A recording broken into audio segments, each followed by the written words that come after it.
तो आज हम देखेंगे कि भाई डाइपोल के लिए इलेक्ट्रिक फील्ड कैसे निकालते हैं। तो डाइपोल क्या होता है? अगर आपके पास एक पॉजिटिव चार्ज है, उतने ही मैग्नीट्यूड का आपने एक नेगेटिव चार्ज लिया, उन दोनों को कुछ डिस्टेंस पे रख दिया, दूरी पे रख दिया, तो आपको डाइपोल बन जाता है।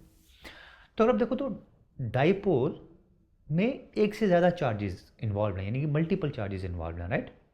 तो डाइपोल के अलावा भी आपके पास बहुत सारे केसेस हो सकते हैं जहाँ पे मल्टीपल चार्जेस इन्वॉल्व हों। 3 चार्जेस हो सकते हैं, 4 हो सकते हैं, 5 हो सकते हैं, उन पे चार्ज सेम हो सकता है, डिफरेंट हो सकता है, राइट।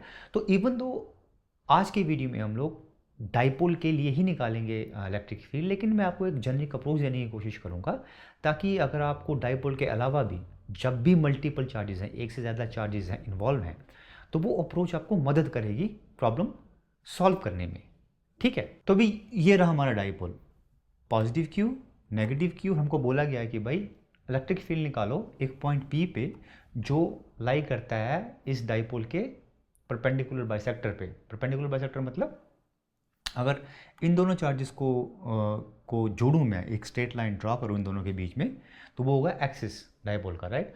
और अब अगर मैं एक ऐसी लाइन ड्रॉ करूं इस एक्सिस पे जो इसके परपेंडिकुलर हो, मतलब 90 डिग्री पे हो, और साथ ही साथ इस एक्सिस को दो इक्वल पार्ट्स में, इक्वल भाग में डिवाइड करे, मतलब अगर इन दोनों के बीच में डिस्टेंस 2a है तो ये a होना चाहिए और ये a होना चाहिए। ठीक है, तो अगर कोई पॉइंट P इसके परपेंडिकुलर बाइसेक्टर पे लाई कर रहा है, उस पॉइंट पे इलेक्ट्रिक फील्ड कितनी होगी वो निकालने की कोशिश करेंगे हम लोग। ठीक है, लेट्स अज्यूम करते हैं कि वो डिस्टेंस r पे है और ये दो एंगल थीटास हैं। तो इसका इलेक्ट्रिक फील्ड कैसे निकालेंगे ये देखते हैं अभी हम। ठीक है, तो भी देखते हैं कि भाई इसका इलेक्ट्रिक फील्ड कैसे निकालते हैं। जैसे मैंने पहले बोला कि इस वीडियो में हम लोग इलेक्ट्रिक फील्ड डाइपोल का ही निकालेंगे, लेकिन मैं आपको एक जेनरिक अप्रोच देने की कोशिश करूंगा। तो मोटे मोटे तौर पे मैं आपको 4 स्टेप्स बताऊंगा।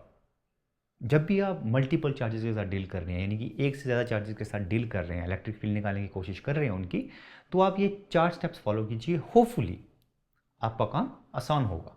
ठीक है, तो स्टेप नंबर 1, सबसे पहला स्टेप ये है कि एस्टैब्लिश द कोऑर्डिनेट्स। आप अपने जो कोऑर्डिनेट्स हैं उसको फिक्स कीजिए, यानी अपना रेफरेंस पॉइंट फिक्स कीजिए।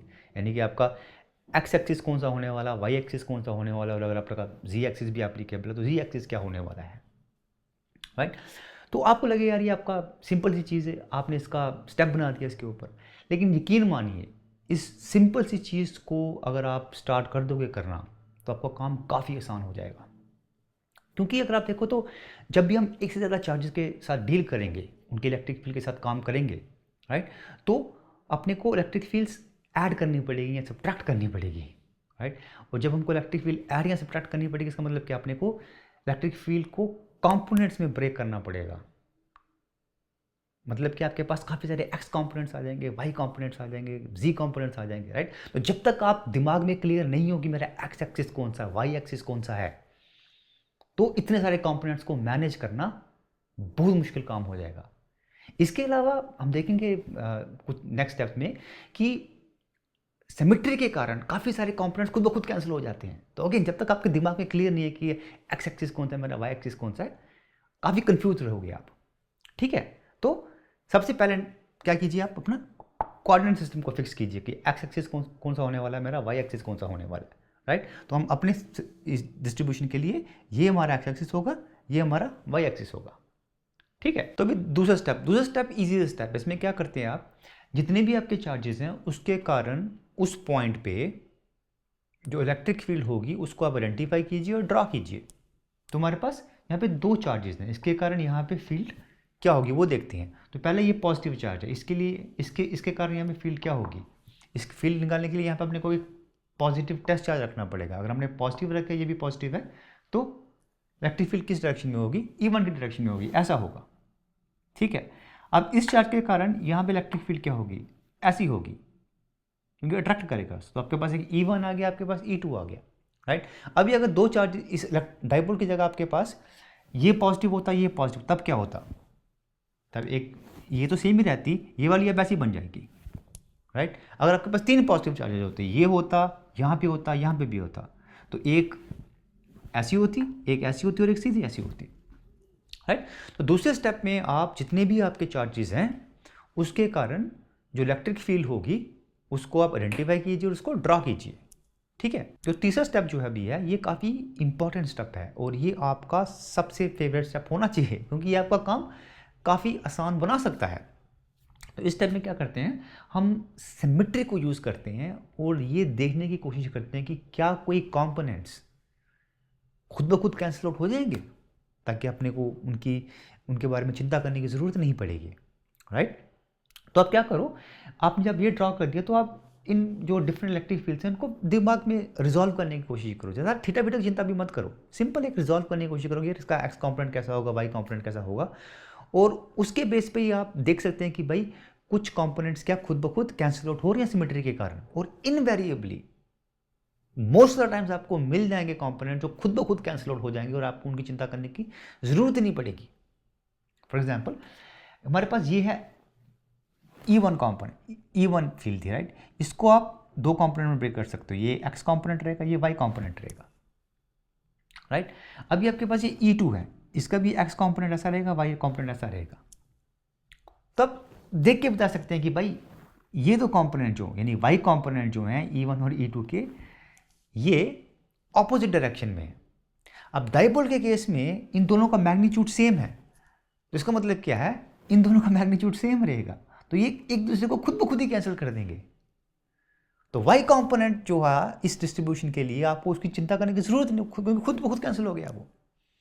तो इस केस में क्या बच गया आपके पास, सिर्फ दो एक्स कंपोनेंट बच गए, खाली उनके बारे में आपको ख्याल करने का, उनको सॉल्व करने का भी आपको। तो अभी चौथे स्टेप में क्या करते हो आप, जितने भी आपके कंपोनेंट्स बच गए हैं उनको आप जोड़ देते हो, जमा कर देते हो या फिर सब्ट्रैक्ट कर देते हो डिपेंडिंग अपॉन साइन, अपना इनर निकालने के लिए। तो इस केस में सिर्फ अपने पास एक्स कंपोनेंट्स ही बचे हुए हैं, E1 का एक्स कंपोनेंट और E2 का एक्स कंपोनेंट, राइट। और वही हमने लिखा है यहाँ पे, टोटल इनर यहाँ पे क्या होगा, E1x प्लस E2x, ठीक है। अब ये एंगल थीटा है, तो ये एंगल भी क्या होगा, थीटा होगा, राइट। और इन दोनों का मैग्नीट्यूड सेम है, तो ये एंगल भी थीटा होगा सिमेट्री से, राइट। इसका मतलब क्या है, E1 का और E2 का एक्स कंपोनेंट सेम होगा, तो मैं इसको लिख सकता हूं 2E1x, राइट। अभी E1x ये वाला कंपोनेंट क्या होगा, ये एंगल थीटा है, राइट। तो वेक्टर रेजोल्यूशन से Ex क्या होगा, E1 cos थीटा। आपसे रिक्वेस्ट करूंगा कि आप वेक्टर प्लेलिस्ट में जाके वेक्टर को रिजॉल्व कैसे करते हैं वो देखिए, ठीक है। तो जो E1x क्या होगा, E1 cos थीटा, तो ये लिख दिया हमने, total E is 2E1 cos theta, right. तो भी यहाँ पे E1 और E2 दोनों बराबर हैं और इनकी वैल्यू क्या होगी, सिंपल पॉइंट चार्ज के लिए जो इलेक्ट्रिक फील्ड का इक्वेशन है Q/4πε r², वो यूज़ कर सकते हैं हम लोग, राइट।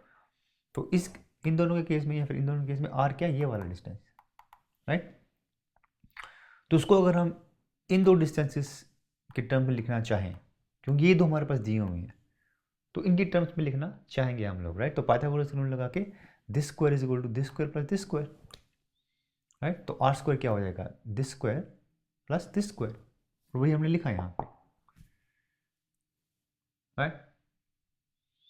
अब cos थीटा क्या होगा, cos थीटा क्या होगा, यहाँ पे cos थीटा क्या होगा, base upon hypotenuse a/√a² plus r², right.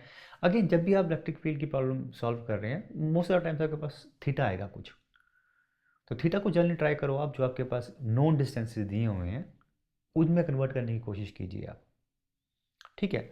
तो अभी इसकी वैल्यू और इसकी वैल्यू यहाँ पे सब्स्टिट्यूट करें तो क्या हो जाएगा अपने पास, 2q डिवाइड बाई 4πε और दिस इंटू दिस, तो ये 1 है, इसकी पावर 1/2 हो जाएगी, तो क्या आ जाएगा बस 2aq 4πε a² plus r² to the power 3/2, right. तो जैसे हमने अभी देखा, ई नेट क्या हो जाएगा, 1/4πε 2aq divide by a² plus r² to the power 3/2, ठीक है। अब अगर आप ये जो पॉइंट P आपके पास है, ये अगर काफ़ी दूर हो कंपेयर टू जो डाइपोल के बीच में डिस्टेंस है, तो आप ए को इग्नोर कर सकते हो यहाँ पे। तो उस केस में, जिस केस में जो पॉइंट आपका काफ़ी दूर है, उस केस में ई की अप्रॉक्सीमेट वैल्यू क्या हो जाएगी, 2aq डिवाइड बाई 4πε और आर क्यूब, राइट। तो ये आपकी आ जाएगी अप्रॉक्सीमेट वैल्यू। एक बात ध्यान रखिए कि ये जो 2a है ये डाइपोल के बीच में डिस्टेंस है। हमने इसको ए में अपनी कन्वीनियंस के लिए, सहूलियत के लिए लिखा था। अगर आपके पास एक डाइपोल दिया जाए जिसके बीच में डिस्टेंस d हो खाली, तो यहाँ भी क्या आ जाएगा, डी क्यू आ जाएगा। तो ये ध्यान में रखिए उसको, ठीक है। तो ये एक तरीका है जिससे आप देख सकते हैं डाइपोल के परपेंडिकुलर बाइसेक्टर पे इलेक्ट्रिक फील्ड की अप्रॉक्सीमेट वैल्यू क्या होगी। तो अगर आप इस इक्वेशन को गौर से देखो तो इसमें आपको एक खूबी दिखेगी। वो खूबी ये है कि भाई इस इक्वेशन में डाइपोल के बीच में जो डिस्टेंस है और जो चार्ज है वो एज अ प्रोडक्ट आ रहे हैं यहाँ पे।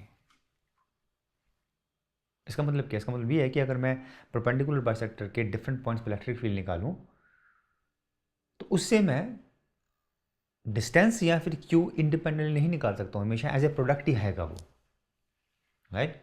मतलब अगर मैं चार्ज को डबल कर दूं और डिस्टेंस को हाफ कर दूं तब भी वैल्यू सेम रहेगी। तो हमने क्या किया, अपनी कन्वीनियंस के लिए, अपनी सहूलियत के लिए ये जो प्रोडक्ट है इसको एक बड़ा फैंसी नाम दिया होगा डाइपोल मोमेंट, उसको हम पी से डिनोट करते हैं। तो इसको हम वेक्टर मानते हैं। तो वेक्टर का मैग्नीट्यूड क्या होगा, ये प्रोडक्ट डाइपोल के बीच में डिस्टेंस और चार्ज, ठीक है। तो इसकी डायरेक्शन क्या मानते हैं बाय कन्वेंशन, नेगेटिव चार्ज से पॉजिटिव चार्ज। तो हमारे केस में डायरेक्शन क्या होगी इसकी, ऐसी होगी, नेगेटिव से पॉजिटिव चार्ज, राइट। तो इस प्लेलिस्ट में हम एक वीडियो में बात करेंगे जहाँ हम डाइपोल को हम लोग एक इलेक्ट्रिक फील्ड में डालेंगे और देखेंगे क्या इफेक्ट होगा। तो उस केस में थोड़ा बात करेंगे कि भाई डायरेक्शन को नेगेटिव से पॉजिटिव क्यों मानते हैं। बट इस वीडियो के लिए सिंपल याद रखिए कन्वेंशन है कि भाई नेगेटिव से पॉजिटिव मानते हैं डायरेक्शन उसकी, राइट। तो अभी हम इलेक्ट्रिक फील्ड को हम ऐसे भी लिख सकते हैं, इसकी जगह आप डाइपोल मोमेंट यूज कीजिए तो 1/4 pi epsilon p by r cube, right. अब डिपेंडिंग अपॉन कौन सी बुक आप रेफर कर रहे हैं, कभी कभार आपको एक नेगेटिव साइन भी यहाँ पे मिल जाएगा आपको, राइट। नेगेटिव साइन का मतलब बस इतना ही है, कंफ्यूज मत होइए, उसका मतलब इतना ही है कि जो इलेक्ट्रिक फील्ड है आपकी वो डाइपोल मोमेंट के ऑपोजिट डायरेक्शन में है। इस केस में डाइपोल मोमेंट इस डायरेक्शन में था और हमारा जो नेट फील्ड है वो ई कॉम्पोनेंट्स था, वो इस डायरेक्शन में है, तो दोनों ऑपोजिट डायरेक्शन में है। तो नेगेटिव साइन का बस इतना ही मतलब है, कंफ्यूज मत हो जाइए, ठीक है। तो अभी वीडियो खत्म करने से पहले कुछ इंपॉर्टेंट पॉइंट्स हमने अभी देखा कि डाइपोल के परपेंडिकुलर बाइसेक्टर पे ई ये होती है। तो जब हमने ये एक्सप्रेशन निकाली तो जो चार्जेस का ओरिएंटेशन लिया था हमने वो अलोंग एक्स एक्सिस लिया था, ऐसे लिया था, राइट। काफ़ी बार आपको चार्जेस का ओरिएंटेशन अलोंग वाई एक्सिस दिया जाता है ऐसे, और काफ़ी लोग कंफ्यूज हो जाते हैं। कंफ्यूज होने की बिल्कुल ज़रूरत नहीं है, जो स्टेप्स हमने इस वीडियो में बोले हैं आपको और आप वो फॉलो करोगे तो आराम से आप देख सकते हैं कि ई की वैल्यू सेम ही रहेगी, यही आएगा। इस केस में आपके ई के वाई कॉम्पोनेंट्स कैंसिल आउट हो रहे थे, इस केस में आपके ई के एक्स कॉम्पोनेंट्स कैंसिल हो जाएंगे, लेकिन रिजल्ट आपके पास यही आएगा। और आपसे रिक्वेस्ट करूंगा कि आप इस ओरिएंटेशन के लिए भी ये प्रूफ कीजिए कि ई की वैल्यू यही होगी। और अगर आप करेंगे तो आपको शायद जो मैंने पहले स्टेप पे जो बहुत जोर दिया था कि आपने कोऑर्डिनेट्स फिक्स करो, उसकी थोड़ी एप्रिसिएशन होगी, क्योंकि एक बार आपने वो फिक्स कर दिया तो ओरिएंटेशन कैसी भी हो यही वैल्यू आएगी, राइट। एक और चीज़ इन दोनों ओरिएंटेशन में ध्यान देने वाली वो ये है कि भाई ई की डायरेक्शन, जो नेट ई होगा उसकी डायरेक्शन, इस केस में अगर आप देखो तो नेट ई की डायरेक्शन ऐसी थी, राइट, ऑपोजिट आपके डाइपोल मोमेंट के डायरेक्शन के। डाइपोल मोमेंट की डायरेक्शन यहाँ से थी, ये आपके ऑपोजिट डायरेक्शन में थी। इस केस में जो नेट ई की डायरेक्शन होगी वो अपवर्ड्स होगी, बट अगेन ऑपोजिट डायरेक्शन में ही होगी डाइपोल मोमेंट के, राइट। एक और बात जो लोगों को काफ़ी कंफ्यूज करती है इसमें वो ये है कि भाई हमने बोला था कि ये एंगल थीटा है, काफ़ी बार आपको ये एंगल थीटा दिया जाता है जैसे हमने यहाँ पे रखा हुआ है और लोग फिर कंफ्यूज हो जाते हैं। तो कंफ्यूज होने की ज़रूरत नहीं है, जो स्टेप्स अपने आपको दिए हैं इस वीडियो में फॉलो कीजिए और आप देख सकते हैं कि ई की वैल्यू यही रहेगी। और आपसे रिक्वेस्ट करूँगा कि आप इस थीटा के लिए अगेन पूरा सॉल्व कीजिए और प्रूव कीजिए कि ई की वैल्यू यही रहेगी। कुछ कंपोनेंट जो साइन थीटा के थे वो कॉस थीटा बन जाएगा एंड वाइस वर्सा, लेकिन ई की वैल्यू यही रहेगी, तो कंफ्यूज मत होइए। और अगेन जब आप ये सॉल्व करेंगे तो होपफुली, जो मैं अगेन पहले स्टेप में बोल रहा था कि आपने कोऑर्डिनेट फिक्स करो उसकी एप्रिसिएशन होगी आपको। ठीक है, तो अब तक तो हम बात कर रहे थे इलेक्ट्रिक फील्ड की डाइपोल के परपेंडिकुलर बाइसेक्टर पे, राइट। एक और केस दिया जा सकता है आपको जहां पे परपेंडिकुलर बाइसेक्टर की जगह अलोंग द एक्सिस, ये एक्सिस है, इस एक्सिस पे किसी एक पॉइंट P पे जो सेंटर से, सेंटर ऑफ डाइपोल से r डिस्टेंस पे है, वो निकालने को बोला जा सकता है आपको। तो अगेन जो स्टेप्स आपने आपको दिए हैं इस वीडियो में, उसको फॉलो कीजिए और देखिए कि इलेक्ट्रिक फील्ड क्या होगी, और अगर आपने सही सॉल्व किया है आप देखेंगे कि इलेक्ट्रिक फील्ड की वैल्यू ये होगी। गौर करने वाली बात इसमें यह है कि जो इलेक्ट्रिक फील्ड की डायरेक्शन जो होगी वो इसकी ऑपोजिट होगी। इस केस में इलेक्ट्रिक फील्ड की जो डायरेक्शन थी वो डाइपोल मूवमेंट के ऑपोजिट डायरेक्शन में थी। इस केस में जो इलेक्ट्रिक फील्ड की डायरेक्शन होगी वो डाइपोल मूवमेंट के डायरेक्शन में ही होगी। ठीक है, तो आप इसको सॉल्व करने की कोशिश कीजिए। तो फाइनली इस रामायण या महाभारत का सारांश, समरी, इन दोनों केसेस में इक्वेशन में आर आ रहा है। गौर कीजिए, ध्यान में दीजिए कि जो आर है वो डिस्टेंस है सेंटर ऑफ द डाइपोल से पॉइंट के बीच में, सेंटर ऑफ द डाइपोल से पॉइंट के बीच में। जब हम सॉल्व कर रहे हैं तो हम ये डिस्टेंस कुछ मानेंगे, ये कुछ मानेंगे, या फिर ये डिस्टेंस कुछ मान सकते हैं, ये डिस्टेंस कुछ मान सकते हैं, लेकिन जो इक्वेशन में आर आ रहा है, इक्वेशन में जो डिस्टेंस आ रहा है वो डिस्टेंस होता है सेंटर ऑफ द डाइपोल से उस पॉइंट के बीच में डिस्टेंस, याद रखिए इसको। दूसरी बात, दोनों केसेस में जो ई वैरी कर रहा है, ई प्रोपोर्शनल किसके है, 1/r³ के।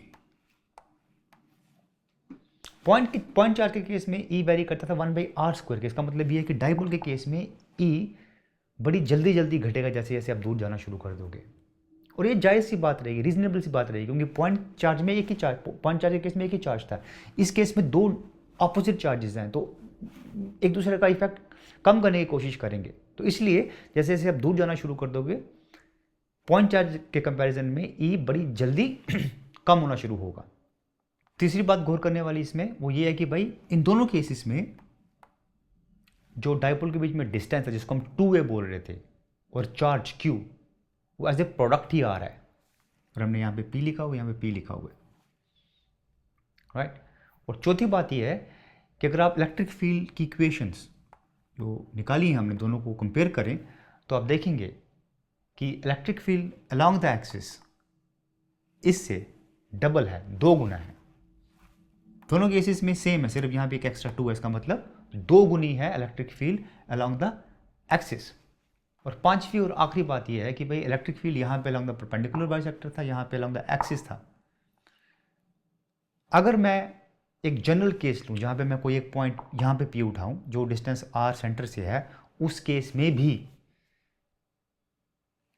जो 2a और q होगा वैसे प्रोडक्ट आएगा, और उस केस में भी जो E है वो 1/r³ से ही वैरी करेगी। और मैं आपसे रिक्वेस्ट करूँगा कि आप वो सॉल्व करने की कोशिश कीजिए। ठीक है, तो आज के लिए बस इतना ही। Thank you so much for your time. आपसे फिर मुलाकात होगी। Thank you.